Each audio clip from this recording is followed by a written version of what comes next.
আয় আমার হুসেন, আয় আমার ইমাম, বলবো না কোনোদিন উপরো মাটি। থেকে দুই হলো শহীদ।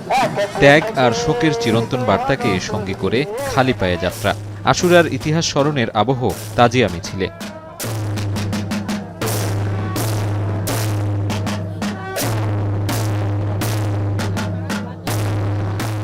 হিজরি 61 সনের 10 মহরম কারবালা প্রান্তরে মহানবী হজরত মোহাম্মদ সাল্লাল্লাহু আলাইহি সাল্লামের দৌহিত্র ইমাম হুসেন রাদিয়াল্লাহু আনহু সপরিবারে শহীদ হবার ঘটনার শোক স্মৃতি তুলে ধরতেই এমন মাতম। তাজিয়া মিছিলে প্রতীকী উপস্থাপনায় কারবালার স্মৃতিবাহী দুলদুল ঘোড়া, আলাম, নিশানসহ নানা ধর্মীয় প্রতীক নিয়ে অংশ নেন শিয়া সম্প্রদায়ের অনুসারীরা।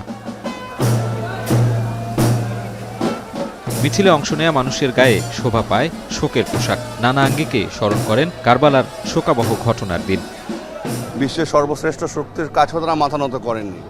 এই শিক্ষা তো আমরা অলরেডি এটা প্রতিফলিত হয়েছে, ইনশাআল্লাহ এটা প্রতিফলিত হতে থাকবে, সবসময় যুগে যুগে থাকবে। 1400 বছর আগে আমাদের নবীজির পরিবারের উপর কি নির্মমভাবে অত্যাচার করা হয়েছে সেটাই জানানোর জন্য এই জুলুসটা। কারবালার ওয়াকিয়ার মধ্যে তাকে ধোঁকা দিয়ে যুদ্ধ এলান করে ওনাকে হত্যা করা হয়েছে। সে হত্যার কারণে আজকে আমরা এই শোক মিছিল পালন করতেছি।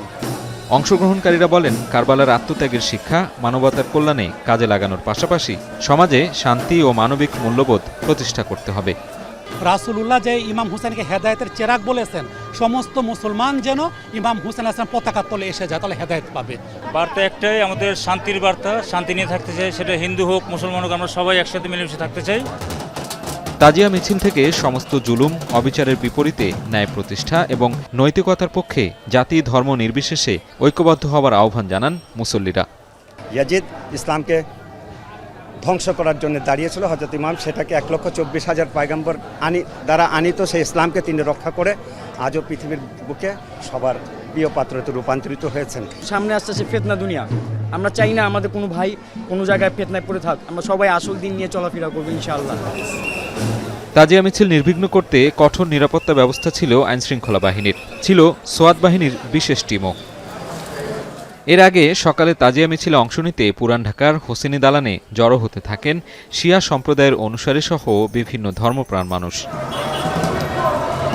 রাজধানীর বিভিন্ন সড়ক প্রদক্ষিণ করে ধানমন্ডির জিগাতলায় প্রতীকী কারবালা প্রাঙ্গণে গিয়ে শেষ হয় তাজিয়া মিছিল।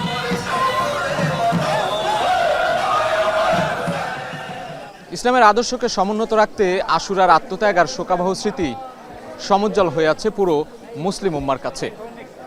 আশুরার এই আত্মত্যাগ আগামী দিনে সত্য ও ন্যায় প্রতিষ্ঠায় পাথেয় হয়ে থাকবে পুরো মুসলিম উম্মার কাছে, এমনটাই মত শিয়া সম্প্রদায়ের মানুষদের। সাজিদ আরাফাত, এখন, ঢাকা।